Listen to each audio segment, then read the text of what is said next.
폴란드 국경에서 긴급 회의가 열렸습니다. 의제는 단 하나, 적의 전차 수백 대를 막을 방법이 없다는 것이었죠. 미국도 독일도 고개를 저었습니다. 그런데 아무도 예상치 못한 곳에서 도움의 손길이 올라왔습니다. 바로 대한민국이었습니다. 서방 전문가들은 비웃었죠. 하지만 석 달 후 그들은 경악했습니다. 한국이 세상에 없던 무기를 설계해내기 때문입니다.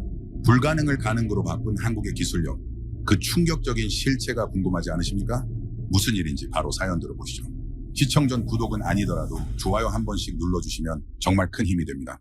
저는 카스페르 동브로프스키입니다. 폴란드 국방전략연구소에서 기가 플랫폼 체계 통합 총괄 전문위원으로 일하고 있죠. 이름이 좀 길죠? 쉽게 말하면 전차와 장갑차가 실전에서 제대로 굴러갈 수 있도록 모든 시스템을 조율하는 일을 합니다. 엔진부터 화력 체계, 통신 장비, 방호 시스템까지 이 모든 것이 하나의 유기체처럼 작동해야 비로소 무기가 완성됩니다. 그 조율의 책임이 바로 제 어깨 위에 있습니다. 제가 처음 이 분야에 발을 들인 건 냉전이 한창이던 시절이었습니다. 폴란드는 소련의 영향권 아래 있었고 우리 군의 장비는 대부분 동구권 제품이었죠. P-72 전차, BMP 장갑차, 당시엔 그것들이 최신이었습니다. 하지만 베를린 장벽이 무너지고 세상이 바뀌면서 저도 새로운 세계를 접하게 되었습니다. 독일에서 연수를 받았고 미국의 군사기술 협력 프로그램에 참여했습니다. 레오파르트 전차의 폴란드 현지화 프로젝트를 이끌면서 서방의 기술 체계를 깊이 이해하게 되었습니다. 제 성격을 한마디로 표현하자면 완고함 그 자체입니다. 저는 화려한 홍보 영상이나 멋진 프레젠테이션에 흔들리지 않습니다. 방산업체들이 가져오는 반짝거리는 브로셔보다 두꺼운 기술 규격서의 사소한 각주 하나가 제겐 훨씬 중요합니다. 나토 표준 규격서 스테네그를 뒤적이며 쉼표 하나, 숫자 하나를 꼼꼼히 확인하는 게 제 일상이었습니다. 검증되지 않은 무기는 아무리 스펙이 훌륭해도 저에겐 장난감에 불과했죠. 실전 기록이 없으면 믿지 않습니다. 이것이 제 철칙이었습니다. 아무리 시뮬레이션 결과가 좋아도, 아무리 공장 테스트를 통과해도 진짜 전쟁터에서 피와 땀으로 검증되지 않은 무기는 신뢰할 수 없습니다. 독일의 레오파르트가 걸프전에서 어떤 성능을 보였는지, 미국의 에이브럼스가 이라크에서 어떻게 싸웠는지 그런 기록들이 제 판단의 근거였습니다. 제 신념은 단순했습니다. 폴란드의 흙은 폴란드의 강철로 지켜야 한다. 물론 현실적으로 우리 힘만으로는 부족하니 동맹의 힘을 빌려야 했습니다. 그 동맹이란 당연히 서방을 의미했죠. 미국과 독일. 그들의 기술이야말로 세계 최고라고 확신했습니다. 제 교육도, 훈련도, 경력의 대부분도 그들 곁에서 완성되었으니까요. 나토의 깃발 아래 서방과 함께하면 안전하다고 믿었습니다. 한국이요? 솔직히 말씀드리면 크게 관심이 없었습니다. K9 자주포가 폴란드에 수출된다는 뉴스를 봤을 때도 속으로 코웃음을 쳤죠. 포탄이나 잘 만드는 나라 아닌가? 조립 기술은 인정하지만 기초 설계에 철학이 있는 나라인지는 의문이었습니다. 서방의 기술을 모방해서 가격만 낮춘 것 아니겠느냐는 편견이 있었던 겁니다. 자동차는 잘 만들지 몰라도 무기는 다르다고 생각했습니다. K9 자주포 수출 소식을 들었을 때 동료들과 이런 얘기를 나눴습니다. 폴란드가 왜 한국제를 사는 거지? 독일 PGH-2000이 훨씬 검증된 장비인데 물론 가격은 비싸지만 무기에서 가성비를 따지면 안 되는 거 아닌가? 전쟁터에서 고장나면 그 값싼 무기가 병사들의 목숨을 앗아갈 텐데 우리는 한국 무기를 일종의 저가 대안 정도로 여겼습니다. 하지만 세상은 제 생각대로 흘러가지 않았습니다. 우크라이나 사태가 터지고 국경 너머에서 들려오는 포성은 점점 가까워졌습니다. 처음엔 남의 일 같았던 전쟁이 어느 순간 코앞의 현실이 되었습니다. 폴란드 국민들의 불안은 임계치를 넘었고 정부는 국방력 강화를 최우선 과제로 삼았습니다. 예산이 풀리고 프로젝트가 쏟아졌습니다. 하지만 문제가 있었습니다. 우리가 정말로 필요로 하는 무기가 세상 어디에도 없다는 것이었습니다. 폴란드 동부의 지형을 아십니까? 라스푸티차라고 불리는 진흙탕 지대입니다.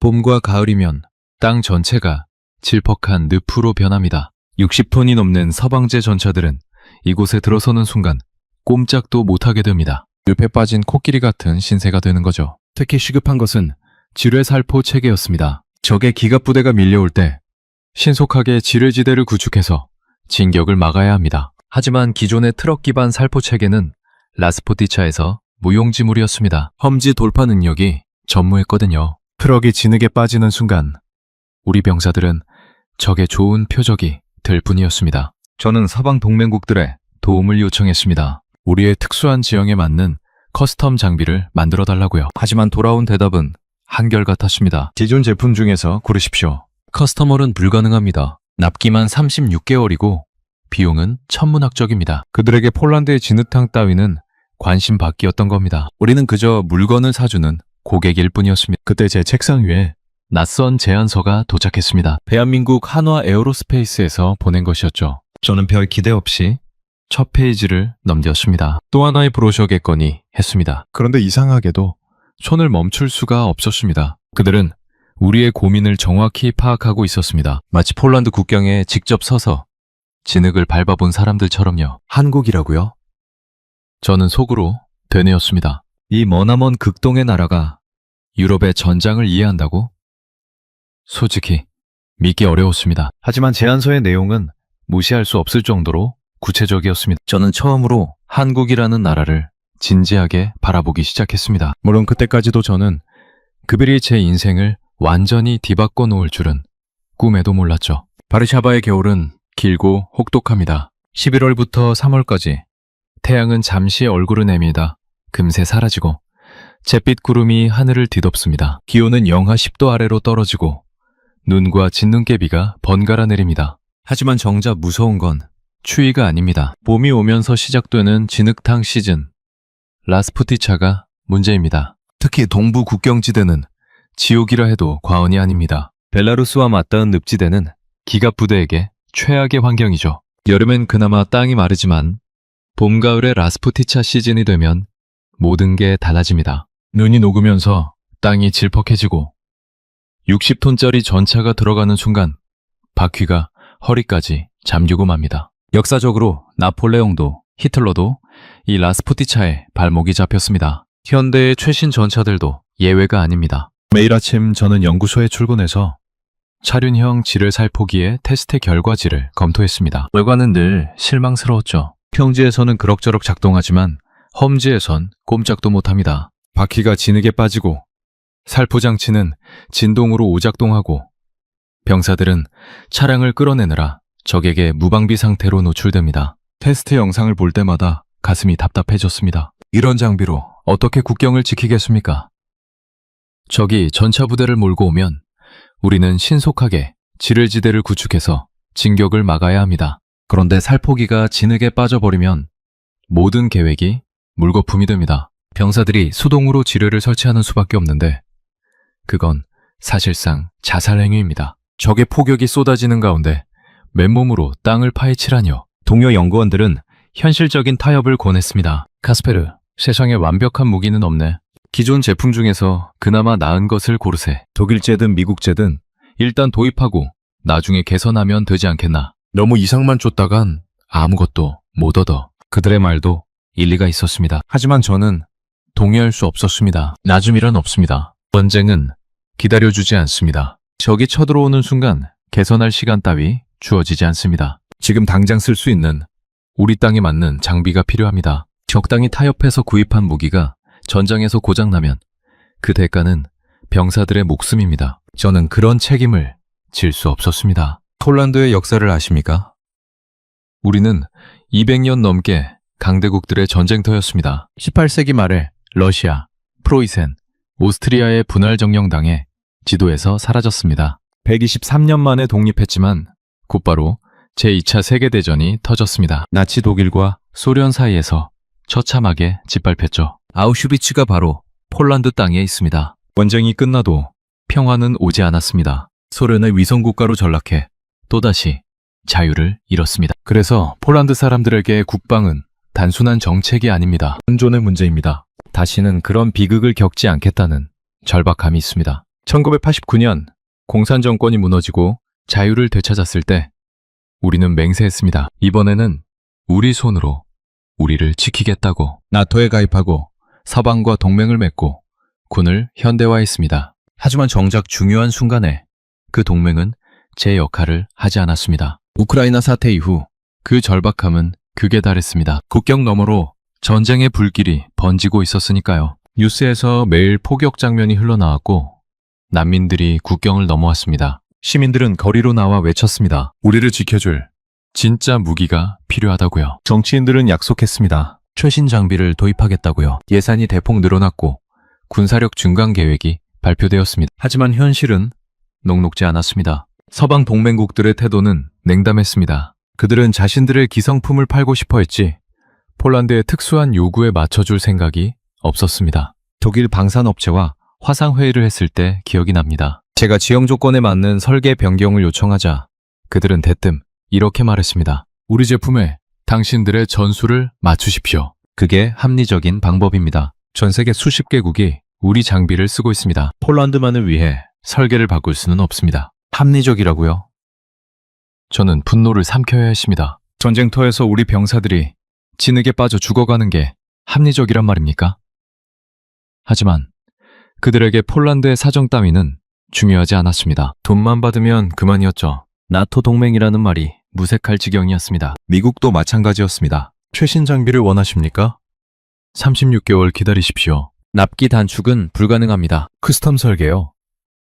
추가 비용이 기본 가격의 3배입니다. 그것도 가능할지 장담할 수 없고요. 이미 대기 물량이 많아서요. 그들에게 우리는 그저 줄 서서 기다리는 고객 중 하나일 뿐이었습니다. 저는 점점 궁지에 몰렸습니다. 북광고에서는 빨리 결정하라고 재촉했고 국경의 긴장은 매일 높아졌습니다. 하지만 선택지가 없었습니다. 비싼 돈 들여 맞지도 않는 장비를 사느니 차라리 맨몸으로 버티는 게 나을 지경이었죠. 저는 연구실 창밖으로 내리는 진눈깨비를 바라보며 한숨을 쉬었습니다. 이대로 가다간 폴란드의 국경은 종이 한 장만큼의 방어력도 갖추지 못할 것입니다. 그때 다시 한화 에어로스페이스의 제안서가 눈에 들어왔습니다. 한국이라.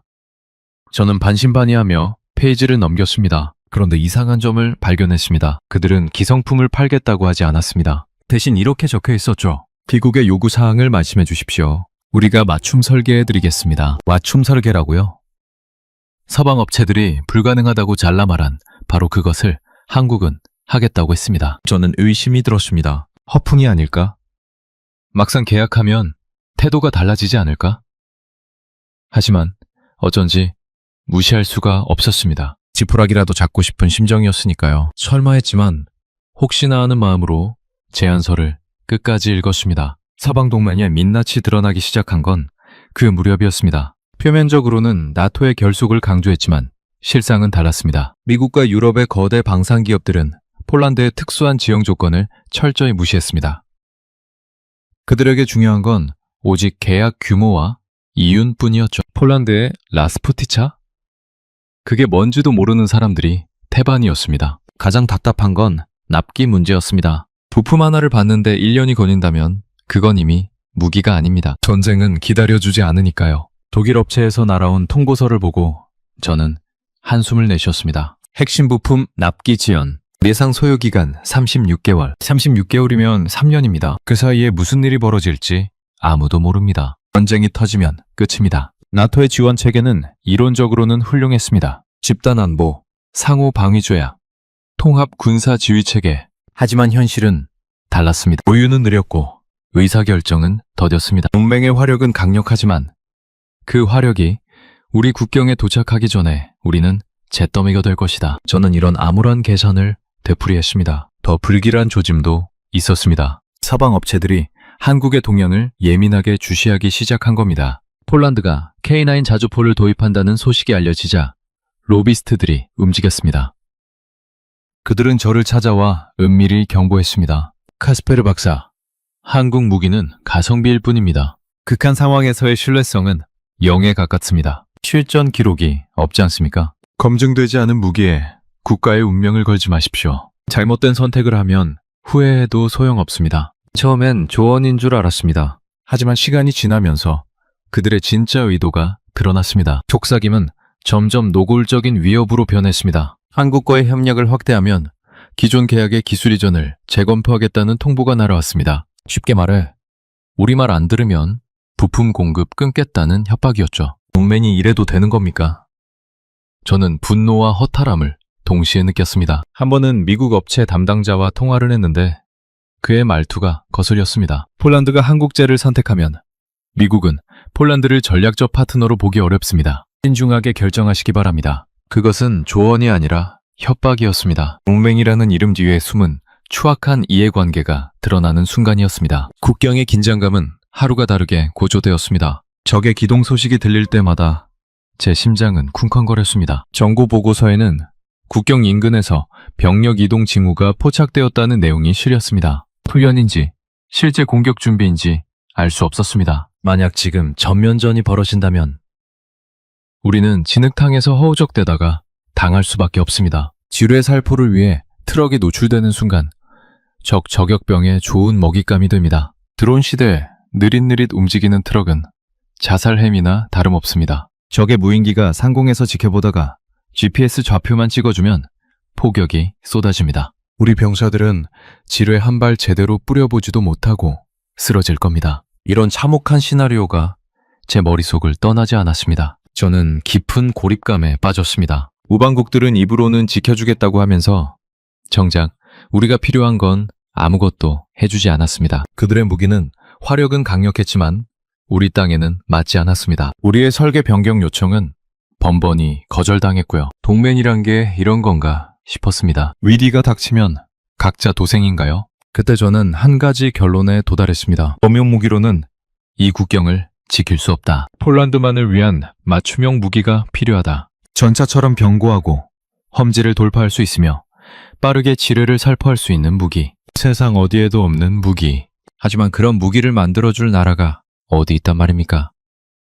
서방은 거절했고 우리 자체 기술력으로는 역부족이었습니다. 그러다 문득 한화 에어로스페이스의 제안서가 떠올랐습니다. 그들은 정말로 커스텀이 가능하다고 했습니다. 저는 다시 그 서류를 펼쳐보았습니다. 읽으면 읽을수록 구체적이었습니다. 폴란드 동부의 지형 데이터, 기후 조건, 전술적 요구사항, 심지어 라스푸티차 시즌의 토양 상태까지 분석해놓았더군요. 어떻게 이런 게 가능하지?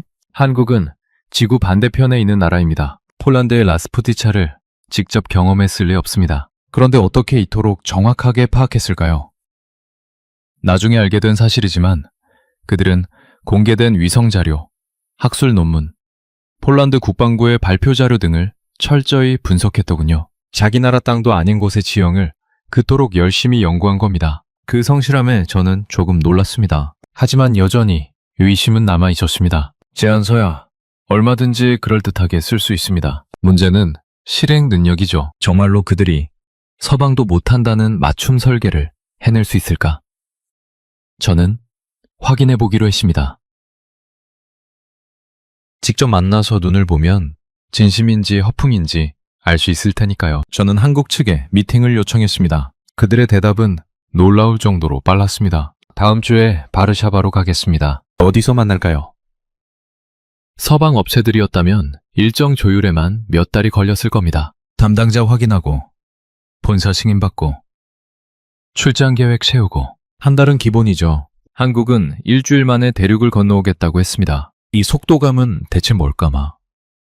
저는 알 수 없는 기대감과 함께 미팅 장소로 향할 준비를 했습니다. 2024년 초 바르샤바 국방 컨퍼런스가 열렸습니다. 유럽 전역에서 군 관계자와 방산업체들이 모이는 큰 행사였죠. 저는 공식 일정 사이에 비밀스러운 미팅을 잡았습니다. 아직 한국과의 협력이 공식화되지 않은 상태였기에 조용히 만나는 게 좋겠다고 판단했습니다. 장소는 컨퍼런스 센터에서 몇 블록 떨어진 낡은 호텔 지하 회의실이었습니다. 그날 아침 저는 평소보다 일찍 일어났습니다. 왠지 모를 긴장감이 감돌았습니다. 거울을 보며 넥타이를 매는데 손이 미세하게 떨렸습니다. 무슨 대단한 일이라고 일어나 싶으면서도 직감적으로 오늘이 중요한 날이 될 것 같았습니다. 아침밥도 제대로 못 먹고 호텔로 향했습니다. 지하 회의실은 좁고 어두웠습니다. 오래된 나무 테이블과 낡은 의자대, 창문도 없고 형광등 불빛만 희미하게 공간을 비추고 있었습니다. 회의실 문을 열고 들어서는 순간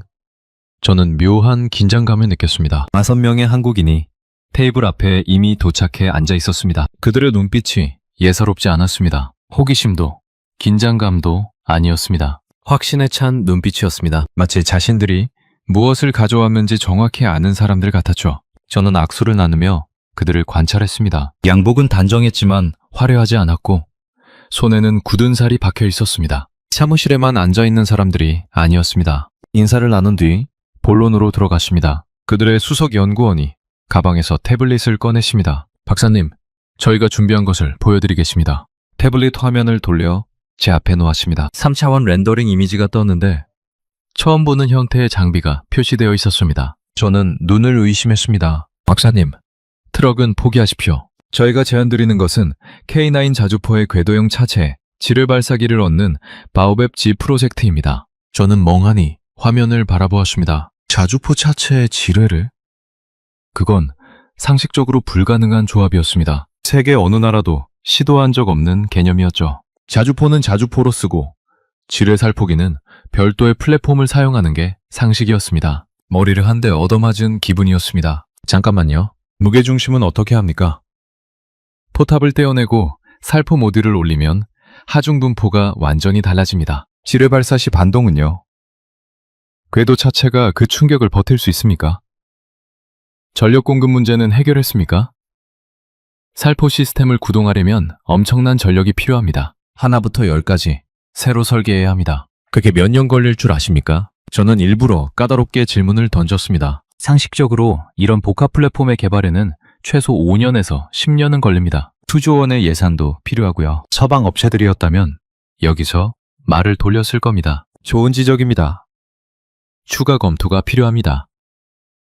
일정을 재조율하겠습니다. 그런 식으로요? 저는 한국 팀도 비슷할 거라고 예상했습니다. 그런데 그들의 반응이 이상했습니다. 당황하기는커녕 고개를 끄덕이며 메모를 했습니다. 수석 연구원이 미소를 지으며 말했습니다. 좋은 질문입니다. 예상하고 있었습니다. 그러더니 다른 태블릿을 꺼내 화면에 띄웠습니다. 거기엔 제가 방금 제기한 문제들에 대한 답이 이미 정리되어 있었습니다. 무게중심 문제는 포탑이 빠진 자리에 발사 모듈을 분산 배치해 해결했습니다. 6개의 독립 모듈로 나눠서 하중을 균등하게 분포시켰습니다. 반도급수는 K9의 유압 현가 시스템을 강화해 대응합니다. 이미 시뮬레이션으로 검증했고 차체 전복 위험은 없습니다. 전력은 기존 파워팩의 여유 출력으로 충분합니다. K9의 엔진은 원래 출력에 30% 여유를 두고 설계되었거든요. 시뮬레이션이라고요?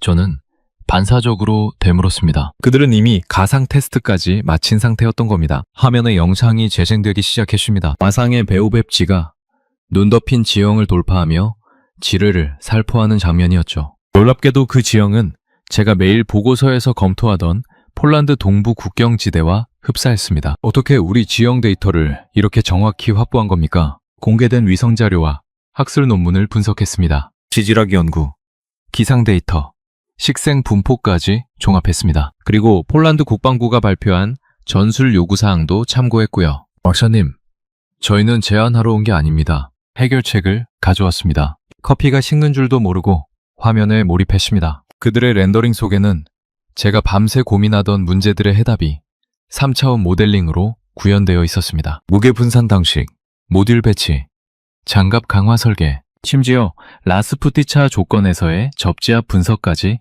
들어 있었습니다. 그것은 단순한 아이디어가 아니라 완성도 높은 청사진이었습니다. 제가 가장 충격받은 건 그들이 이 모든 것을 우리 요청도 없이 자발적으로 준비해왔다는 사실이었습니다. 계약 전에 이 정도 분석을 해오는 업체는 본 적이 없었습니다. 보통은 계약 후에야 본격적인 설계에 들어갑니다. 한국은 달랐습니다. 이것이 실현 가능하다고 확신합니까? 네. 박사님이 오케이 하시면 바로 세부 수정에 들어갑니다. 저는 한참 동안 말을 잇지 못했습니다. 이들은 장사를 하러 온 게 아니었습니다. 원쟁터의 판도를 바꾸러 온 설계자들이었습니다. 그들의 눈빛에서 저는 확신을 읽었습니다. 허풍이 아니라는 걸 직감적으로 느꼈죠. 회의실을 나서면서 저는 혼란스러웠습니다. 서방의 상식으로는 불가능한 일을 한국은 이미 준비해 놓았습니다. 만약 이 렌더링이 현실이 된다면 지뢰 살포 체계의 역사가 바뀔 것입니다. 한국 팀과의 미팅 이후 저는 복잡한 심경이었습니다. 분명 그들의 제안은 혁신적이었습니다. 3차원 렌더링도 인상적이었고 기술적 분석도 논리적이었습니다. 하지만 냉정하게 생각해야 했습니다. 렌더링과 실제 제작은 완전히 다른 문제입니다. 컴퓨터 화면에서 아무리 완벽해도 실제로 철판을 깎고 용접하는 건 차원이 다른 이야기니까요. 저는 일부러 냉정하게 굴기로 했습니다. 흥분해서 판단력을 잃으면 안 됩니다. 연구소로 돌아와 동료들에게 미팅 내용을 공유했더니 예상대로 반응이 차가웠습니다. 한 선임 연구원이 비웃듯이 말했습니다. 자주포 차체에 지뢰 발사기를 올린다고요? 카스페르, 자네 정신이 멀쩡한가? 한국이 또 상상력을 발휘하는군. 자주포는 자주포로만 써야지. 그걸 개조해서 다른 용도로 쓴다니 황당하네. 그건 공학이 아니라 공상과학이야. 다른 동료도 거들었습니다. 설령 기술적으로 가능하다 해도 비용이 얼마나 들겠어. 새로운 플랫폼을 개발하는 게 차라리 나을걸? 한국 사람들이 뭘 알아서 유럽 전장을 위한 무기를 설계한다는 거야. 그 나라는 전쟁 경험도 없잖아. 전쟁 경험이 없다는 말에 저는 속으로 반박했습니다. 한국은 70년 전 전쟁을 치렀고 지금도 휴전 상태입니다. 북쪽과 대치하며 매일 긴장 속에 살고 있죠. 오히려 평화에 익숙한 서유럽보다 전쟁의 현실을 더 잘 알지도 모릅니다. 하지만 그 말은 하지 않았습니다. 아직 한국을 옹호할 때가 아니었습니다. 서방의 상식으로는 기성 플랫폼의 목적 외 변경은 엄청난 비용과 시간이 드는 일입니다. 수조 원의 예산, 10년 가까운 개발 기간. 그래서 아무도 시도하지 않습니다. 기존 제품을 그냥 사는 게 훨씬 효율적이니까요. 새로운 개념을 도입하려면 의회 승인, 예산 확보, 시험 평가, 실전 배치까지 끝없는 절차를 거쳐야 합니다. 한국의 제안은 그 상식을 정면으로 거스리는 것이었습니다. 저는 한국팀에 일종의 테스트를 해보기로 했습니다. 일부러 무리한 요구를 던진 겁니다. 화상회의를 잡고 이렇게 말했습니다. 살포 거리를 현재의 2배로 늘려주십시오. 그리고 장갑 두께도 기존 계획보다 강화해야 합니다. 폴란드의 위협 환경이 생각보다 심각합니다. 할 수 있겠습니까? 보통의 업체라면 이런 요구에 당황했을 겁니다. 설계를 처음부터 다시 해야 하는 수준의 변경이니까요. 살포 거리를 2배로 늘리려면 발사체의 추진력을 대폭 강화해야 합니다. 장갑을 두껍게 하면 무게가 늘어나 기동력이 떨어집니다. 두 가지를 동시에 만족시키기란 거의 불가능합니다. 저는 그들이 어떻게 빠져나가려고 할지 지켜보았습니다. 그런데 그들의 대답이 의외였습니다. 수석 연구원이 잠시 메모를 하더니 고개를 끄덕였습니다. 알겠습니다. 내일 아침 다시 논의하시죠. 내일 아침이라고요? 저는 귀를 의심했습니다. 이 거대한 설계 변경을 하룻밤 사이에 검토하겠다는 겁니까? 불가능합니다. 적어도 몇 주는 걸려야 정상입니다. 구조 해석을 다시 돌려야 하고 재료 선정을 바꿔야 하고 연력학 계산도 수정해야 합니다. 저는 그들이 허세를 부리는 거라고 생각했습니다. 내일 아침이 되면 갖가지 핑계를 대며 시간을 달라고 할 거라고요. 그날 밤 저는 연구소에 남아 일을 했습니다. 다른 프로젝트 보고서를 검토하는 척했지만 사실 한국팀의 반응이 신경 쓰였습니다. 창밖을 보니 한국팀이 묵고 있는 호텔 방향으로 불빛이 보였습니다. 시간이 지나도 불이 꺼지지 않았습니다. 설마 정말로 밤새 작업을 하는 건가? 저는 반신반의하며 다음날 아침을 기다렸습니다. 다음날 미팅에서 저는 충격을 받았습니다. 한국팀은 정말로 수정된 설계안을 가져왔습니다. 태블릿 화면에 새로운 렌더링이 떴습니다. 살포 거리 증가, 장갑 강화, 제가 요구한 모든 항목이 반영되어 있었습니다. 심지어 제가 미처 생각하지 못한 부분까지 개선되어 있었습니다. 냉각 시스템 효율화, 탄약 적재량 증가, 승무원 보호구역 확대. 어떻게 이게 가능합니까?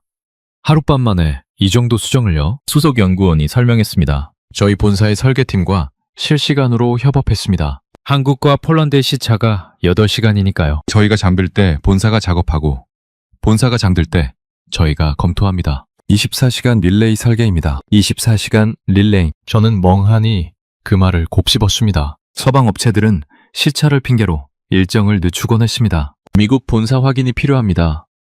시간이 맞지 않아서요. 다음 주에 답변 드리겠습니다. 한국은 그 시차를 오히려 활용해서 작업 속도를 2배로 끌어올린 겁니다. 발상의 전환이었습니다. 서방은 안 되는 이유를 100가지 가져옵니다. 한국은 되게 만드는 방법 한 가지를 가져왔습니다. 저는 처음으로 한국의 진짜 경쟁력을 깨달았습니다. 그것은 기술력만의 문제가 아니었습니다. 문제를 대하는 태도 자체가 달랐던 겁니다. 고객이 무리한 요구를 하면 어떻게 해서든 맞춰보려는 자세, 불가능을 가능으로 바꾸려는 집념. 물론 아직 갈 길이 멀었습니다. 렌더링이 아무리 완벽해도 실물이 나오기 전까지는 알 수 없습니다. 하지만 저의 마음속에서 무언가가 바뀌기 시작했습니다. 이들은 정말로 해낼 수 있을지도 모른다. 만약 이 렌더링이 현실이 된다면 지뢰살포 체계는 더 이상 보조 장비가 아니라 최전방의 포식자가 될 것이다. 저는 바오밥 G 프로젝트를 공식적으로 검토하기로 결정했습니다. 바오밥 G 프로젝트를 공식 검토 안건으로 올리자 예상대로 반발이 거셌습니다. 국방부 내부에서 검증되지 않은 한국의 커스텀 제한을 왜 진지하게 고려하느냐는 비판이 쏟아졌습니다. 회의실에서 한 고위 관계자가 저를 노려보며 말했습니다. 카시페르, 자네 제정신인가? 한국이 뭔지 알고 그러나? 걔들은 텔레비전이나 잘 만드는 나라야. 무기는 다르네. 실전에서 검증된 서방 무기가 있는데 왜 모험을 하려고 하나? 저는 침착하게 대응했습니다. 그 서방 무기가 우리 지형에 맞지 않아서 그렇습니다. 제가 직접 테스트 결과를 보여드렸지 않습니까? 트럭 기반 시스템은 라스푸티차에서 무용지물입니다. 대안이 필요합니다. 대안이고 뭐고 한국은 안 돼. 그게 내 결론이야. 논리가 아니라 감정이었습니다. 한국에 대한 편견, 서방 중심주의, 변화에 대한 두려움, 그런 것들이 뒤섞여 있었습니다. 저는 한숨을 삼켰습니다. 유럽 방산 전문 잡지에서 조롱 섞인 기사가 나왔습니다. 폴란드가 한국의 실험실이 되려 한다. 검증되지 않은 아시아 무기에 유럽의 안보를 맡기다니 어처구니 없는 도박이다. 한국의 방산 수출은 가격 덤핑에 불과하며 품질은 서방에 한참 못 미친다. 폴란드 정부의 현명한 판단을 촉구한다. 기사는 폴란드 국방계 전체에 퍼졌습니다. 가장 힘들었던 건 스승의 질책이었습니다. 나토 원로 고문으로 계신 분이셨는데 저를 따로 부르셨습니다. 그분은 제가 이 분야에 입문했을 때부터 가르침을 주신 은사였습니다. 독일에서 연수받을 때도 레오파르트 프로젝트를 할 때도 항상 곁에서 조언해 주셨죠. 그런 분이 저를 엄하게 꾸짖었습니다. 카시페르, 자네는 공학자의 자존심도 없는가? 서방의 기술 체계를 무시하고 한국 업체와 손잡겠다고? 자네가 어디서 배웠는지 잊었나? 독일과 미국이 자네를 키워줬어. 그런데 이제 와서 등을 돌리겠다고? 스승님, 저는 등을 돌리는 게 아닙니다. 최선의 선택을 하려는 겁니다. 서방 업체들은 우리의 요구를 들어주지 않습니다. 한국은 다릅니다. 최선? 한국이 최선이라고?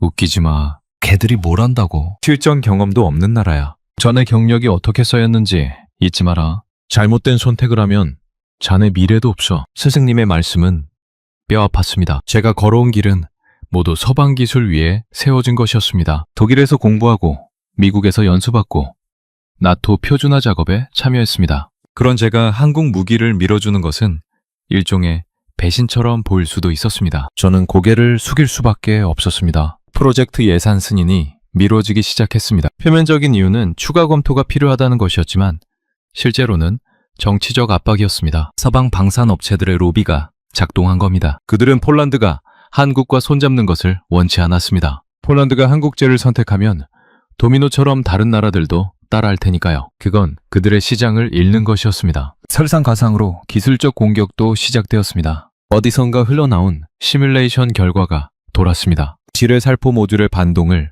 궤도 차체가 견디지 못해 전복될 것이라는 내용이었습니다. 서방 측에서 만든 자료였죠. 바오밥 G는 실체가 없는 유령 무기다 라는 소문이 퍼졌습니다. 회의실에서 그 자료가 거론될 때마다 저는 반박해야 했습니다. 저는 연구소 내에서 점점 외면당했습니다. 회의실에 들어가면 동료들이 고개를 돌렸습니다. 식당에서 혼자 밥을 먹는 날이 많아졌습니다. 복도에서 마주치면 눈을 피하는 사람들, 제 전문 지식마저 의심받는 상황이었습니다. 저 사람이 한국 돈에 매수된 거 아니냐는 악의적인 소문까지 돌았습니다. 심리적 압박은 극심했습니다. 퇴근 후 집에 돌아가서도 마음이 편치 않았습니다. 내가 정말 한국의 달콤한 말에 속고 있는 걸까?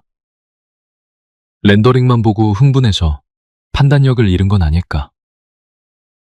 아내가 걱정스러운 눈으로 저를 바라보았습니다. 하지만 저는 속마음을 털어놓지 못했습니다. 그럴 때마다 한국팀이 보여준 24시간 릴레이 설계가 떠올랐습니다. 그건 허풍이 아니었습니다. 실제로 해낸 것이었습니다. 밤새 불을 켜고 작업하던 그들의 모습, 내일 아침에 수정안을 가져오겠다던 자신감, 그것은 진심이었습니다. 저는 버티기로 했습니다. 모두가 유령이라고 부르지만 제 눈에는 이보다 더 확실한 실체가 보이지 않았습니다. 한국의 설계는 논리적으로 타당했고 폴란드의 요구에 정확히 맞아떨어졌습니다. 서방이 불가능하다고 한 것을 한국은 가능하다고 증명하려 했습니다. 저는 그들을 믿어보기로 했습니다. 한국팀과 긴박한 화상 통화를 했습니다. 상황이 어렵습니다. 내부 반대가 심합니다. 시간이 필요합니다. 저는 솔직하게 상황을 설명했습니다. 한숨이 절로 나왔습니다. 어쩌면 이 프로젝트는 시작도 못하고 끝날지 모릅니다. 그런데 그들의 대답이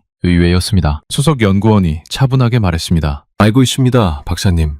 저희가 추가 자료를 준비하겠습니다. 반대파들의 기술적 공격에 하나하나 반박할 수 있는 데이터를요. 포기하지 마십시오. 저희도 포기하지 않겠습니다. 전화를 끊고 저는 한참 동안 멍하니 앉아 있었습니다. 그들은 포기하지 않겠다고 했습니다. 계약이 성사될지도 불확실한 상황에서요. 보통의 업체라면 이쯤에서 발을 빼도 이상하지 않습니다. 시간과 비용만 낭비하는 꼴이니까요. 한국은 달랐습니다. 저는 그들의 끈기에 묘한 감동을 느꼈습니다. 아직 희망이 있을지도 모릅니다. 저는 마지막 희망을 걸고 실증 테스트를 제안했습니다. 반대파들의 입을 막으려면 데이터가 필요했습니다. 렌더링만으로는 부족합니다. 실제로 뭔가를 보여줘야 합니다. 물론 베오베프지의 실물은 아직 없었습니다. 그래서 차선책을 택했습니다. 기존 트럭 기반 시스템에 한국의 아이디어 일부를 적용해 모의 훈련을 진행하기로 한 겁니다. 아이디어는 단순했습니다. 한국 팀이 제안한 분산형 살포 모듈 개념을 기존 트럭에 임시로 장착하는 겁니다. 완벽한 테스트는 아니지만 최소한 살포 패턴과 정확도는 검증할 수 있습니다. 저는 이것이 가능하다는 것을 증명해서 한국 팀의 입지를 넓혀주고 싶었습니다. 그래야 본격적인 프로젝트 승인을 받을 수 있으니까요. 테스트 장소는 동부 국경 인근의 군사 훈련장이었습니다. 라스푸티차, 조건을 재현할 수 있는 곳이었죠. 일부러 가장 험한 지형을 선택했습니다. 반대파들이 지켜보는 가운데 트럭이 지뢰를 살포하며 진격하는 시나리오였습니다. 날씨까지 도와주지 않았습니다. 전날 비가 내려 땅이 질퍽하게 젖어 있었습니다. 저는 긴장한 마음으로 테스트 시작을 지켜보았습니다. 트럭이 출발선에 섰습니다. 엔진 소리가 울려 퍼졌습니다. 시작 신호가 떨어졌습니다. 트럭이 앞으로 나아가기 시작했습니다. 처음 100m는 괜찮았습니다. 하지만 경사진 구간에 접어들자 문제가 생겼습니다. 바퀴가 미끄러지기 시작했습니다. 운전병이 엑셀을 밟았지만 소용없었습니다. 바퀴가 헛돌며 진흙을 튀겼습니다. 트럭은 제자리에서 허우적거렸습니다. 그 사이 살포장치가 오작동했습니다. 진동이 너무 심했던 겁니다. 지뢰가 엉뚱한 방향으로 발사되었습니다. 완전한 실패였습니다. 결국 트럭은 진흙에 완전히 빠져버렸습니다. 군한 차량이 와서 끌어내야 했습니다. 테스트장에는 정막이 흘렀습니다. 반대파 중 한 명이 비웃듯이 말했습니다. 거봐라, 지뢰 살포 시스템 자체가 이 지형에 맞지 않는 구시대 유물이야. 트럭이든 뭐든 마찬가지야. 한국산 자주포 차체라고 다를 것 같나?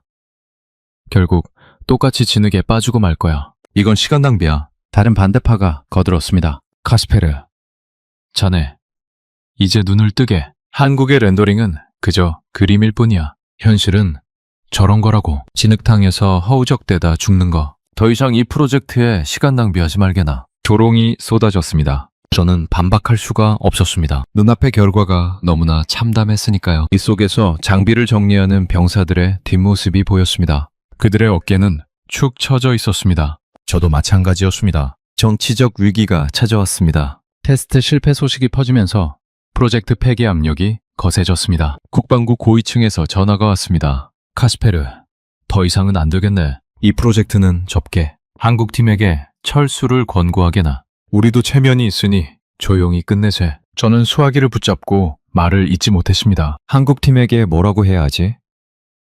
그들은 저를 믿고 멀리서 날아왔습니다. 밤새 작업하며 우리의 요구에 맞춰졌습니다. 그런데 이제 와서 돌아가라고요?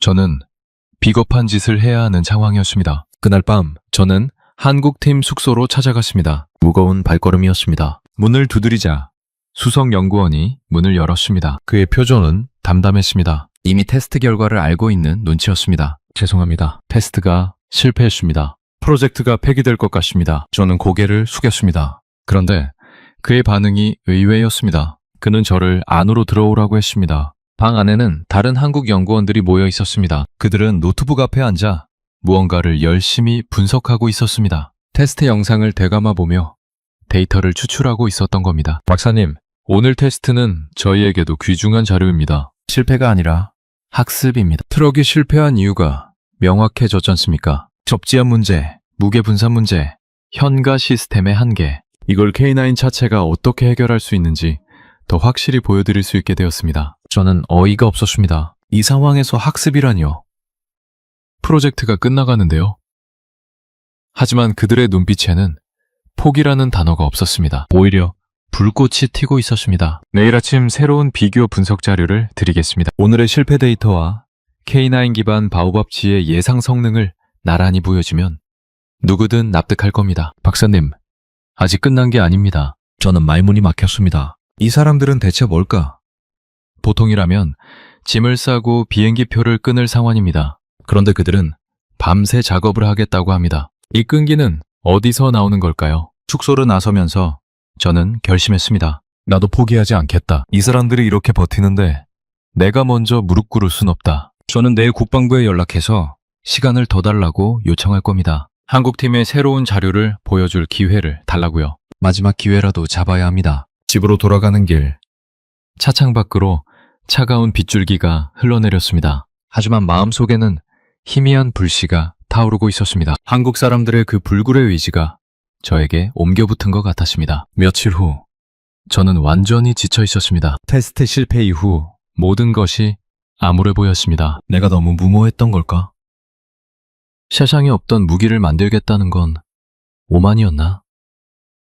자문을 거듭했습니다. 답은 나오지 않았습니다. 퇴근 후 집에 돌아와도 마음이 편치 않았습니다. 아내가 저녁을 차려줬지만 입맛이 없었습니다. 딸아이가 학교에서 있었던 이야기를 신나게 떠들었지만 귀에 들어오지 않았습니다. 가족들 앞에서 억지로 웃음을 지었습니다. 하지만 눈빛은 숨길 수 없었나 봅니다. 아내가 조용히 물었습니다. 회사에서 무슨 일 있어요? 아니야, 괜찮아. 저는 거짓말을 했습니다. 아내는 더 묻지 않았지만 걱정스러운 눈빛으로 저를 바라보았습니다. 저는 서재로 들어가 문을 닫았습니다. 책상 앞에 앉아 한숨을 쉬었습니다. 컴퓨터 화면에는 테스트 실패 보고서가 떠 있었습니다. 진흙에 빠진 트럭 사진, 엉뚱한 곳에 떨어진 지뢰들, 처참한 결과였습니다. 저는 화면을 끄고 눈을 감았습니다. 왜 이렇게 됐을까?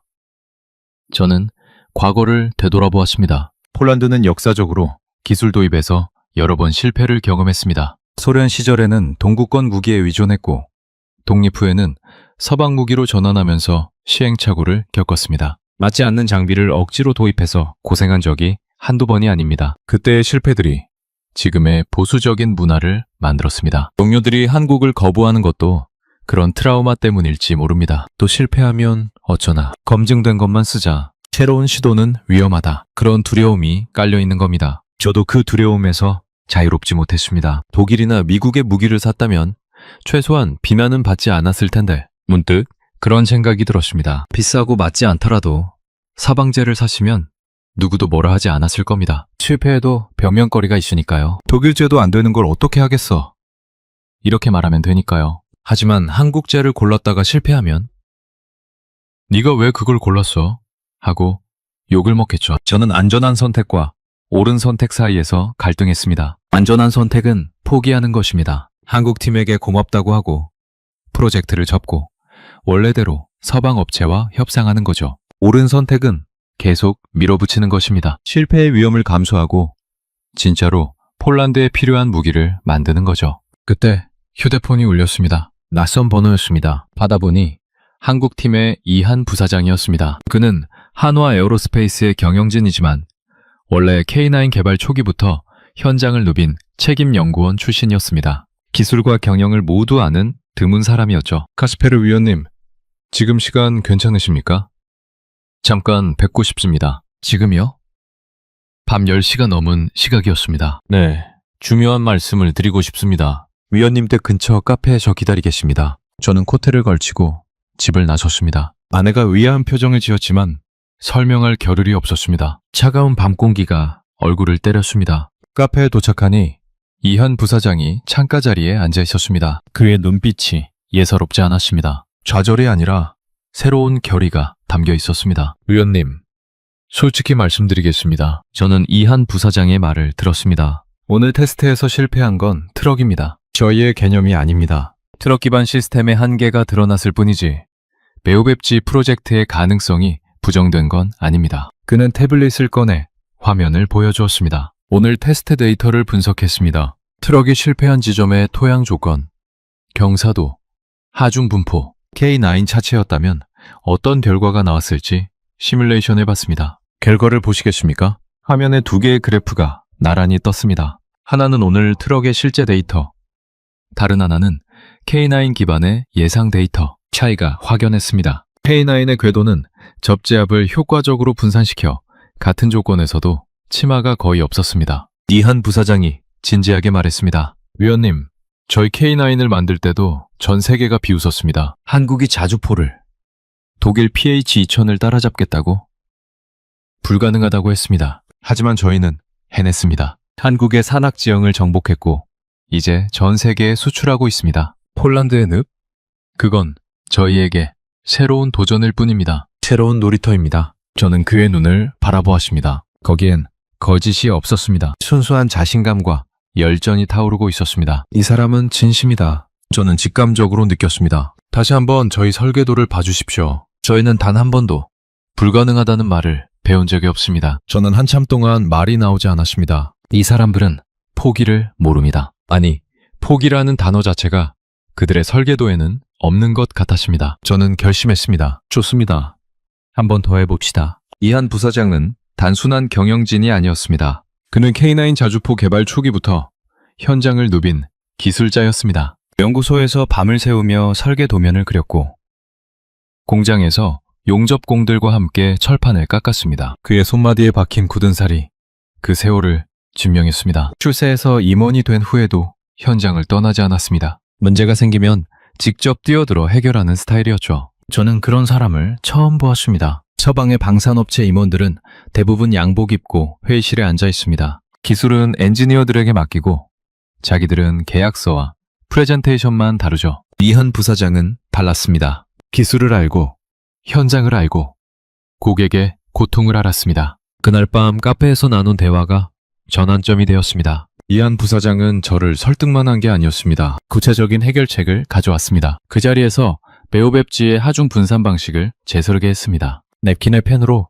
스케치를 그리면서 설명했습니다. 포탑이 빠진 자리에 지뢰 발사기를 얹고 남는 출력으로 장갑을 보강하면 됩니다. 무게중심은 6개의 독립 모듈로 분산시키고 유압 평가 시스템을 강화해서 발사 반동을 흡수합니다. 라스푸티차 조건에서도 접지압을 균등하게 유지할 수 있습니다. 저는 그의 설명을 듣다가 감탄했습니다. 이건 즉흥적인 아이디어가 아니었습니다. 이미 수백 번 고민하고 수천 번 시뮬레이션한 결과였습니다. 그는 머릿속에 설계도가 완벽하게 들어있었습니다. 마치 체스 그랜드마스터가 수십수 앞을 내다보는 것처럼요. 이한 부사장은 거기서 멈추지 않았습니다. 지금 당장 한국 본사와 연결하겠습니다. 그는 노트북을 꺼내 화상회의를 시작했습니다. 한국은 새벽 6시였지만 화면에 수십 명의 얼굴이 떴습니다. 그들은 이미 대기하고 있었습니다. 본사의 수석 설계사들이 실시간으로 설계를 수정하기 시작했습니다. 이한 부사장이 요구사항을 전달하면 한국에서 즉시 구현해서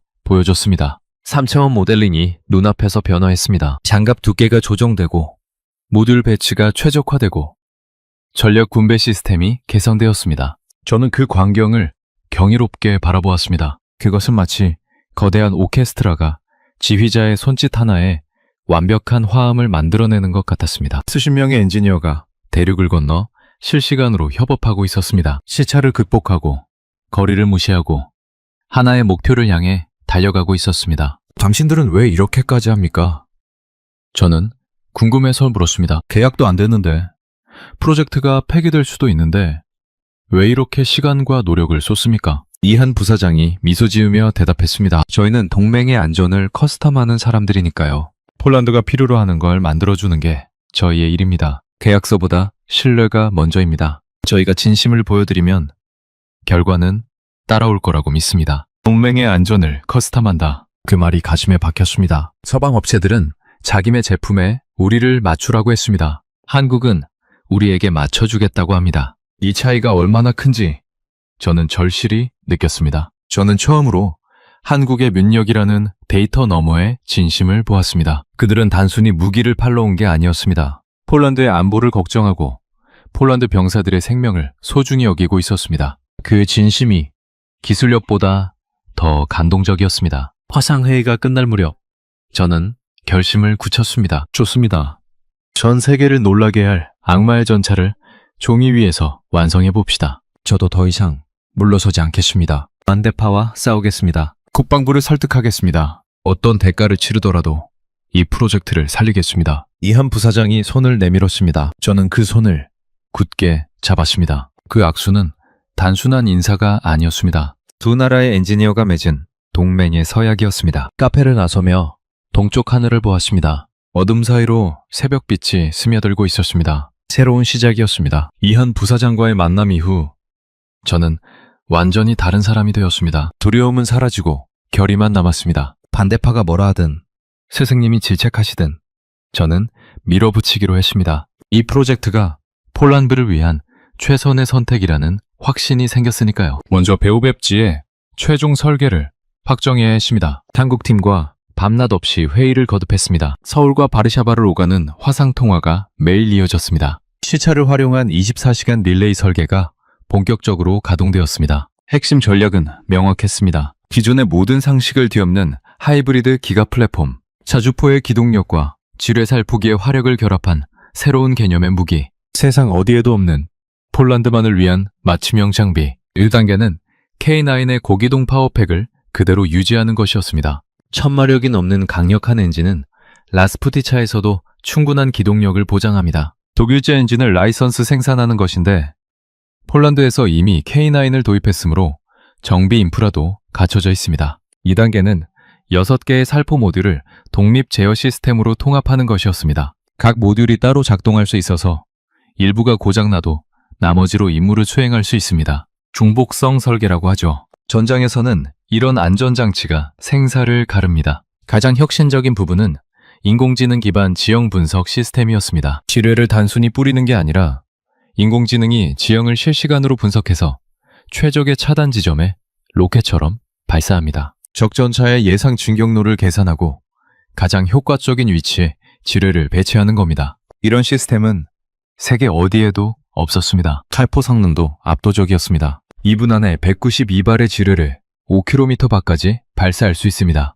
기존 트럭 기반 시스템의 3배가 넘는 성능입니다. 살포가 끝나면 즉시 전장을 이탈할 수 있는 기동력도 갖췄습니다. 쏘고 빠지는 거죠. 적이 반격할 틈을 주지 않습니다. 방어력도 강화했습니다. 적의 소화기 사격과 포탄 파편을 막을 수 있는 장갑을 둘렀습니다. 승무원 생존성을 최우선으로 고려했습니다. 아무리 화력이 좋아도 승무원이 죽으면 소용없으니까요. 전자전 대응 능력도 넣었습니다. 한국형 항제밍 시스템을 탑재해서 적의 전자 공격을 무력화할 수 있습니다. 설계가 완성되어 갈수록 저는 흥분을 감출 수 없었습니다. 이것은 단순한 무기가 아닙니다. 폴란드의 땅을 단 한 뼘도 내주지 않겠다는 철의 선언입니다. 적이 국경을 넘는 순간 그들 앞에는 지를밭, 지옥이 펼쳐질 겁니다. 이제 남은 건 국방부의 승인을 받는 것이었습니다. 저는 완벽한 기술 제안서를 작성했습니다. 한국팀이 제공한 모든 데이터, 시뮬레이션 결과, 비용 분석,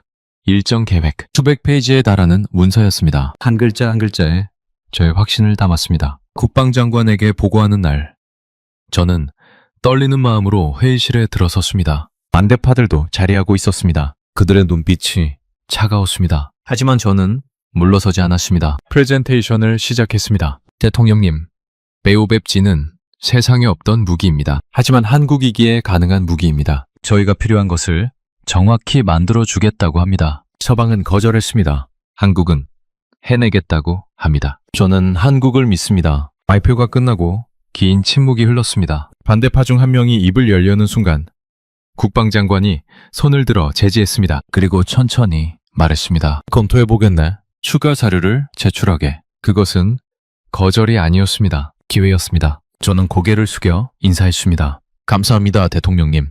회의실을 나서며 저는 주먹을 꽉 쥐었습니다. 아직 끝나지 않았습니다. 싸움은 계속됩니다. 국방장관을 추가 검토 지시가 떨어진 후 저는 더욱 바빠졌습니다. 반대파들을 설득하려면 말이 아니라 증거가 필요했습니다. 한국팀과 논의한 끝에 가상현실 시뮬레이션을 도입하기로 했습니다. 실물 제작 전에 가상세계에서 베오백G의 성능을 검증하는 겁니다. 한국에서 최신 VR 시뮬레이션 장비가 도착했습니다. 군용급의 고정민 시스템이었죠. 폴란드 동부 국경지대의 지형 데이터를 입력하고 라스푸티차 조건을 재현했습니다. 가상의 베오벵 G가 화면에 나타났습니다. 저는 VR 고글을 쓰고 가상 전장에 들어섰습니다. 놀라운 경험이었습니다. 눈앞에 눈 덮인 폴란드의 들판이 펼쳐졌습니다. 바오밥 G가 굉음을 내며 달리기 시작했습니다. 궤도가 눈과 진흙을 헤치며 전진했습니다. 트럭이 빠졌던 그 경사 구간을 아무렇지도 않게 넘어갔습니다. 살포 명령을 내리자 6개의 모듈에서 지뢰가 발사되었습니다. 로켓처럼 포물선을 그리며 수 킬로미터 밖에 떨어졌습니다. 완벽한 지뢰지대가 형성되었습니다. 데이터상으로는 압도적이었습니다. 살포 범위와 정확도가 서구권 장비의 300%를 상회했습니다. 기동 속도도 훨씬 빨랐고 생존성도 높았습니다. 시뮬레이션을 여러 번 반복해도 결과는 일관되게 좋았습니다. 이제 이 데이터를 어떻게 실물로 구현할 것인가?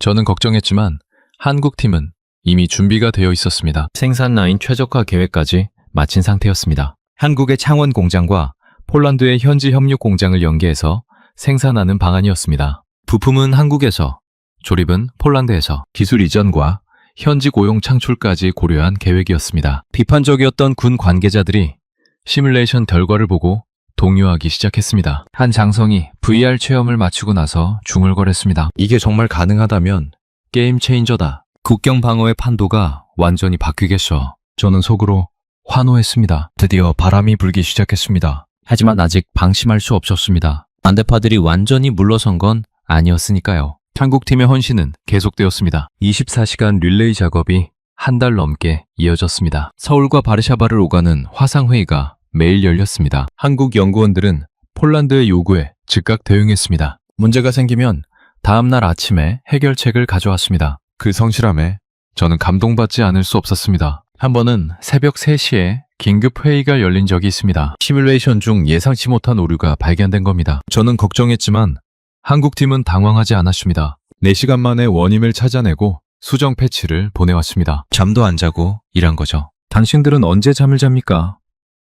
제가 물었더니 수석 연구원이 웃으며 대답했습니다. 프로젝트가 끝나면 자겠습니다. 지금은 잘 때가 아닙니다. 그 말을 듣고 저는 부끄러워졌습니다. 저는 퇴근 후 집에서 쉬고 있었는데 그들은 밤새 일하고 있었던 겁니다. 저도 더 열심히 해야겠다고 다짐했습니다. 시간이 흐르면서 분위기가 바뀌어갔습니다. 시뮬레이션 결과를 본 군 관계자들이 하나둘 태도를 바꾸기 시작했습니다. 처음엔 코웃음 치던 사람들이 이제는 진지하게 질문을 던졌습니다. 실제 시제품 제작까지 얼마나 걸립니까? 비용은 얼마입니까?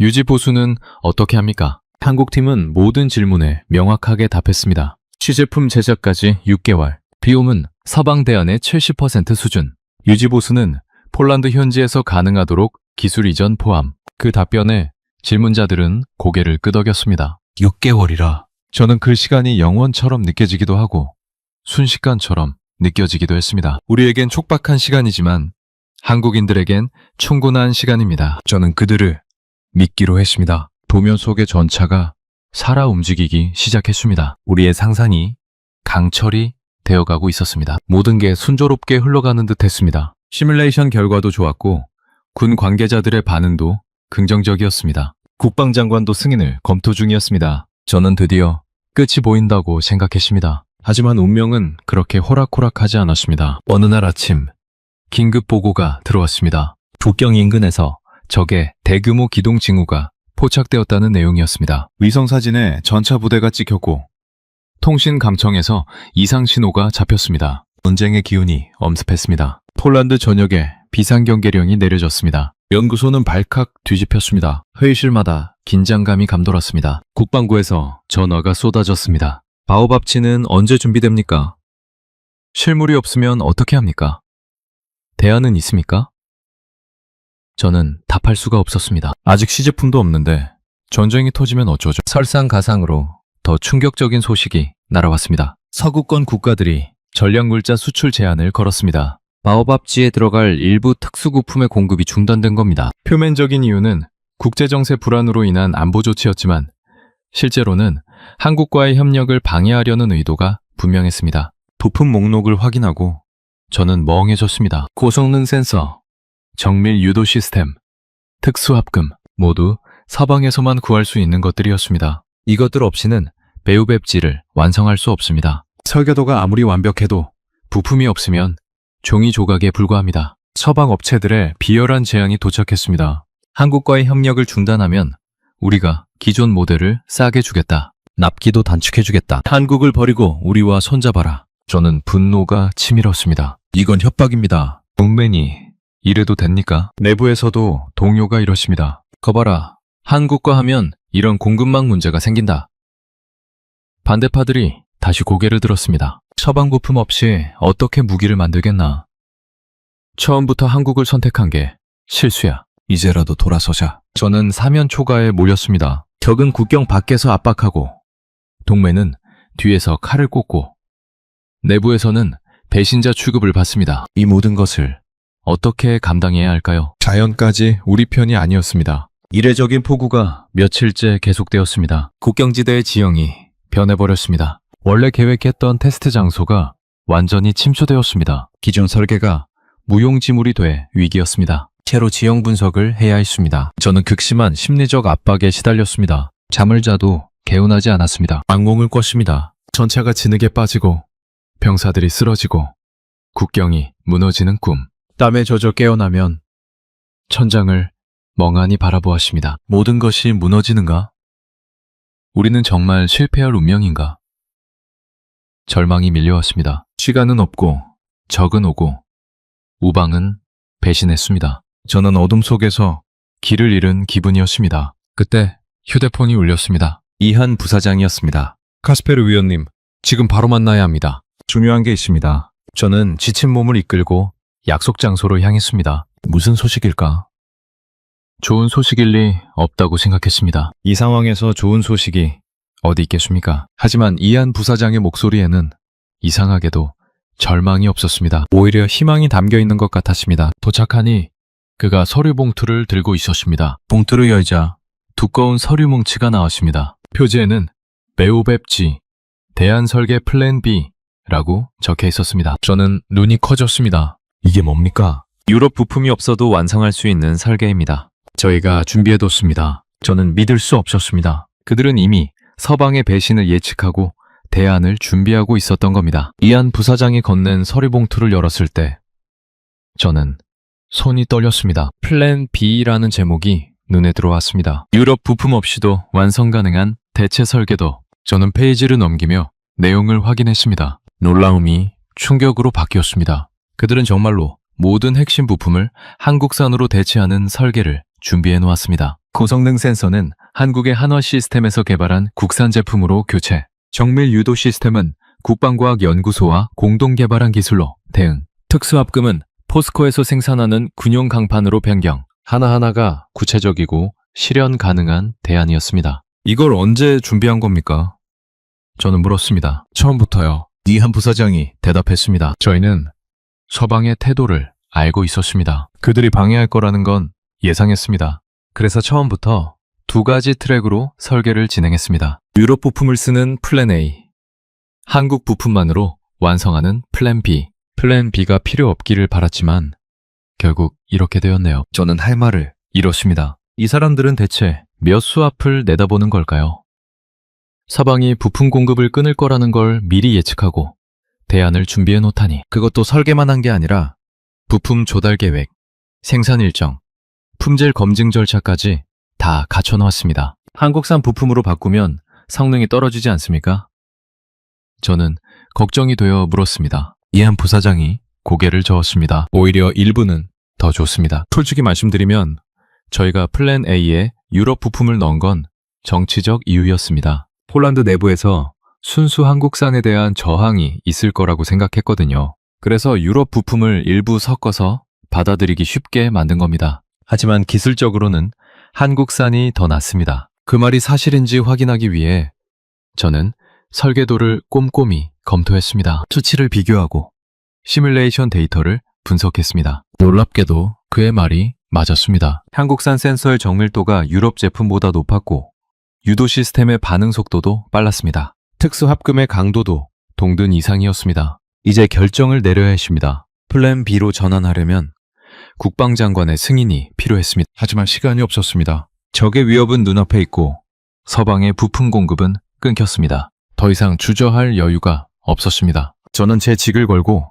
국방장관을 설득하기로 했습니다. 새벽에 긴급 면담을 요청했습니다. 장관실 앞에서 대기하는 동안 심장이 터질 듯 뛰었습니다. 이것은 제 인생에서 가장 위험한 도박이었습니다. 실패하면 경력이 끝날 수도 있습니다. 하지만 성공하면 폴란드의 안보가 달라집니다. 장관실 문이 열렸습니다. 저는 들어가서 단도직입적으로 말했습니다. 대통령님, 한국의 커스텀 능력을 믿으십시오. 서방이 우리를 배신했습니다. 부품 공급을 끊었습니다. 하지만 한국은 대안을 가지고 있습니다. 그들은 지금 이 순간에도 대안을 만들어내고 있습니다. 유럽 부품 없이도 배우급지를 완성할 수 있습니다. 저를 믿어주십시오. 장관은 한참 동안 저를 바라보았습니다. 그의 눈빛에서 무엇을 읽어야 할지 알 수 없었습니다. 의심인가, 신뢰인가, 고민인가. 시간이 영원처럼 느껴졌습니다. 마침내 장관이 입을 열었습니다. 카스페르, 자네 이 결정에 책임질 수 있나?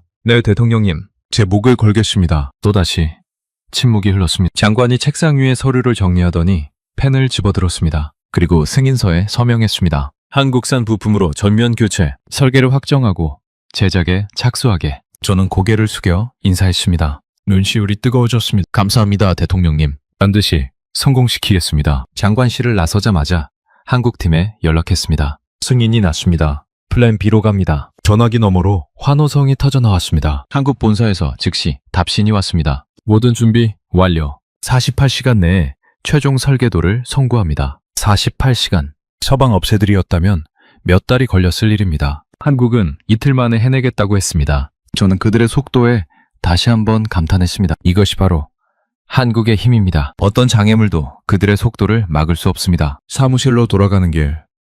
동쪽 하늘에서 아침 해가 떠오르고 있었습니다. 의련한 빛이었습니다. 새로운 시작의 빛이었습니다. 저는 주먹을 불끈 쥐었습니다. 해낼 수 있습니다. 반드시 해내겠습니다. 그로부터 치열한 몇 주가 흘렀습니다. 한국과 폴란드의 엔지니어들이 밤낮 없이 일했습니다. 서울과 바르샤바를 오가는 화상회의가 하루도 빠지지 않았습니다. 시차를 활용한 24시간 릴레이 작업이 풀가동되었습니다. 모든 것이 플랜 B에 맞춰 재조정되었습니다. 드디어 그날이 왔습니다. 바오밥 G 최종 확정 설계도가 완성된 것입니다. 폴란드와 한국이 공동으로 서명한 문서가 테이블 위에 놓였습니다. 저는 떨리는 손으로 표지를 넘겼습니다. 첫 페이지에 배우백지의 완성된 모습이 3차원 렌더링으로 그려져 있었습니다. 숨이 멎는 것 같았습니다. 렌더링 속의 모습보다 훨씬 더 위협적이고 완벽한 모습이었습니다. K9의 강인한 차체 위에 6개의 살포 모듈이 정교하게 배치되어 있었습니다. 두꺼운 장갑이 둘러싸고 첨단 센서들이 빛나고 있었습니다. 그것은 기갑 장비라기보다 살아있는 포식자 같았습니다. 설계도를 검토하는 자리에 반대파들도 참석했습니다. 그들은 처음에 비아냥거리는 표정으로 앉아 있었습니다. 하지만 설계도를 넘기면서 그들의 얼굴이 변하기 시작했습니다. 비웃음이 놀라움으로, 놀라움이 경탄으로 바뀌었습니다. 이런 커스텀은 역사상 본 적이 없습니다. 한 반대파가 중얼거렸습니다. 자주포 차체 지뢰 살포 시스템을 이렇게 통합하다니 어떻게 이게 가능하지? 저는 속으로 쾌재를 불렀습니다. 드디어 그들도 인정하기 시작한 겁니다. 설계의 완벽함 앞에서 편견이 무너지고 있었습니다. 설계도의 핵심 스펙을 다시 확인했습니다. 2분 안에 192발의 지뢰를 5km 밖까지 발사, 인공지능 기반 지형 분석으로 최적의 살포 지점 자동 계산, 한국형 항재민 시스템으로 전자전 대응, 라스푸티차 조건에서도 시속 40km 이상의 기동력 유지, 모든 핵심 부품 한국산으로 자체 조달 가능. 특히 인상적인 것은 중복성 설계였습니다. 6개의 살포 모듈이 각각 독립적으로 작동합니다. 하나가 고장나도 나머지 5개로 임무 수행이 가능합니다. 전장에서는 이런 안전장치가 생사를 가릅니다. 한국 엔지니어들은 폴란드 병사들의 생명을 최우선으로 고려했던 겁니다. 유럽의 지형과 한국의 기갑 기술이 만났습니다. 세상에 없던 지뢰 살포 전차가 이론적으로, 기술적으로 완벽히 탄생한 것입니다. 물론 아직 실물은 없었습니다. 하지만 이 설계도대로라면 반드시 성공할 것이라는 확신이 들었습니다. 설계도 검토가 끝난 후 저는 이한 부사장과 뜨겁게 포옹했습니다. 우리가 해냈습니다. 정의 위의 악마가 이제 현실로 나올 준비를 마쳤군요. 저는 감격에 겨워 목이 메었습니다. 이한 부사장도 눈시울이 붉어졌습니다. 카스페르 위원님, 저희를 믿어주셔서 감사합니다. 저희는 그 믿음을 배신하지 않겠습니다. 반드시 세계 최고의 장비를 만들어드리겠습니다. 설계도 위에 폴란드 국방부의 공식 직인이 찍혔습니다. 붉은 잉크의 직인. 그것은 한국 기술력에 대한 최고의 찬사였습니다. 또한 두 나라의 동맹이 서류가 아닌 강철로 맺어지는 순간이었습니다. 즉각적인 변화가 나타났습니다. 폴란드가 한국과 손잡고 괴물을 만든다는 소식이 국경 너머로 퍼졌습니다. 적들은 기동훈련의 강도를 낮추기 시작했습니다. 아직 실물도 없는 무기인데 설계도만으로도 억지력이 발생한 겁니다. 정보 보고서에 따르면 적 진영에서 바오밥쥐에 대한 분석회의가 열렸다고 합니다. 그들은 폴란드 국경을 넘을 경우 어떤 대가를 치러야 할지 계산하기 시작했습니다. 진격로가 순식간에 지뢰밭으로 변하면 전차 부대가 발이 묶입니다. 그 사이 폴란드군의 반격이 시작됩니다. 손익 계산이 맞지 않는 겁니다. 간철이 되기 전부터 적을 떨게 만드는 무기. 그것이 한국이 만든 기적이었습니다. 저는 승리의 예감에 가슴이 벅찼습니다. 물론 아직 갈 길이 멀었습니다. 설계도를 실물로 만들어야 합니다. 하지만 가장 어려운 고비는 넘겼습니다. 이제부터는 실행의 문제일 뿐입니다. 그날 밤 연구소에서 작은 축하 파티가 열렸습니다. 한국 팀과 폴란드 팀이 함께 샴페인을 터뜨렸습니다. 모두가 웃고 있었습니다. 오랜만에 보는 웃음이었습니다. 저도 함께 웃었습니다. 가슴 깊은 곳에서 우러나오는 기쁨이었습니다. 최종 설계 확정. 소식은 빠르게 퍼져나갔습니다.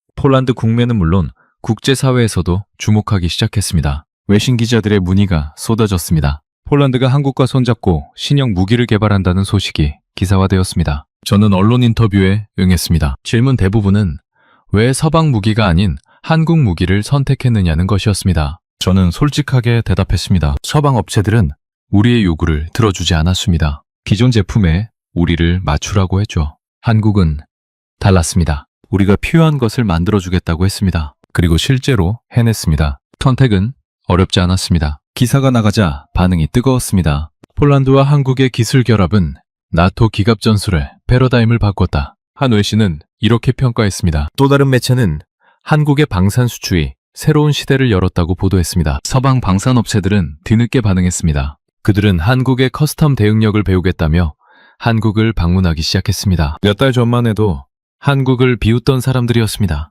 한국산은 싸구려다. 실전 경험이 없다.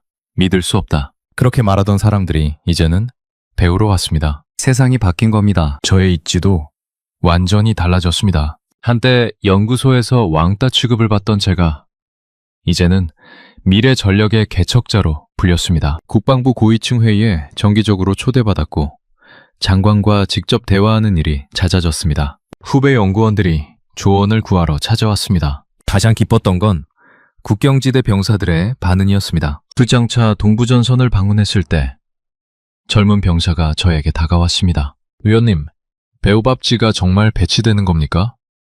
저희가 기다리고 있습니다. 그게 오면 발 뻗고 잘 수 있을 것 같습니다. 저는 그 병사의 손을 잡았습니다. 반드시 배치할 겁니다. 기다려 주십시오. 말하면서 저도 모르게 눈물이 났습니다. 이 프로젝트는 단순한 기술 개발이 아니었습니다. 젊은이들의 생명을 지키는 일이었습니다. 폴란드 내에서는 한국 제품에 대한 신뢰가 급상승했습니다. 바오밥쥐뿐 아니라 K9 자주포, K2 전차, FA-50 전투기까지 한국 무기에 대한 관심이 폭발적으로 늘었습니다. 쇼핑몰에서는 한국 전자제품과 화장품이 불티나게 팔렸습니다. 한류 열풍이 방산을 타고 일상으로 퍼진 겁니다. 경제적 기대감도 높아졌습니다. 한화 에어로스페이스와 폴란드 현지 기업들이 합작 공장 설립을 논의하기 시작했습니다. 바오밥쥐의 부품 일부를 폴란드에서 생산하는 방안이었습니다. 일자리 창출, 기술 이전, 지역경제 활성화, 모든 면에서 윈윈이었습니다. 한 경제 전문가가 저를 찾아와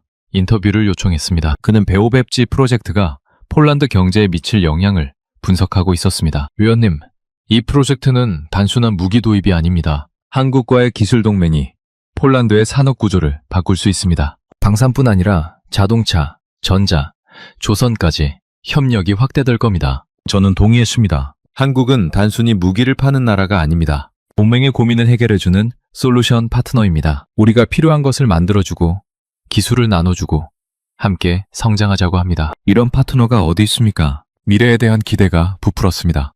설계를 바탕으로 세계 최강의 실물을 만들어낼 것입니다. 그리고 그것은 시작에 불과합니다. K2PL 전차 현지 생산, 차세대 장갑차 공동 개발, 드론 체계 협력, 폴란드와 한국의 방산 동맹은 무한한 가능성을 품고 있었습니다. 누가 한국을 무시했습니까? 저는 스스로에게 물었습니다. 불과 몇 달 전만 해도 한국은 조립이나 잘하는 나라 취급을 받았습니다. 이제 그들은 전 세계 방산업계의 기준이 들고 있습니다. 시간이 흐르면서 베오백지 프로젝트의 파급력은 예상을 뛰어넘었습니다. 폴란드 정부 차원에서 한국과의 협력을 전략적 동반자 관계의 핵심으로 격상했습니다. 양국 정상이 만나 공동 성명을 발표했습니다. 폴란드와 대한민국은 안보와 기술 분야에서 긴밀히 협력하며 상호 번영의 미래를 함께 열어가겠다. 역사적 의미도 컸습니다. 폴란드는 200년 넘게 강대국들의 전쟁터였습니다. 러시아, 독일, 오스트리아에 침략당하고 분할 점령당하고 짓밟혔습니다. 항상 남의 무기로 싸워야 했습니다. 자기 손으로 방패를 만들 능력이 없었으니까요. 하지만 이번엔 달랐습니다. 한국의 도움으로 폴란드는 스스로의 방패를 직접 설계하게 되었습니다. 물론 한국의 기술이 바탕이 되었지만 폴란드의 요구와 폴란드의 지형에 맞춘 장비입니다. 더 이상 남이 만든 걸 사다 쓰는 게 아닙니다. 함께 만드는 겁니다. 국방정책도 바뀌었습니다. 범용무기의 시대는 갔다. 한국식 커스텀 무기의 시대가 왔다. 새로운 지침이 수립되었습니다. 앞으로 폴란드군의 장비 도입은 맞춤형 설계를 우선으로 한다. 기성품을 그냥 사오는 시대는 끝났습니다.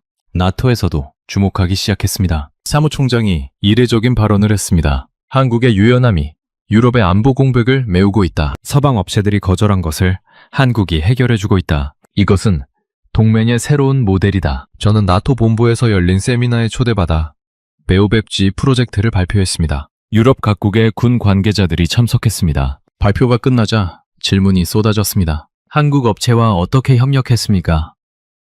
커스텀 설계 과정은 어땠습니까?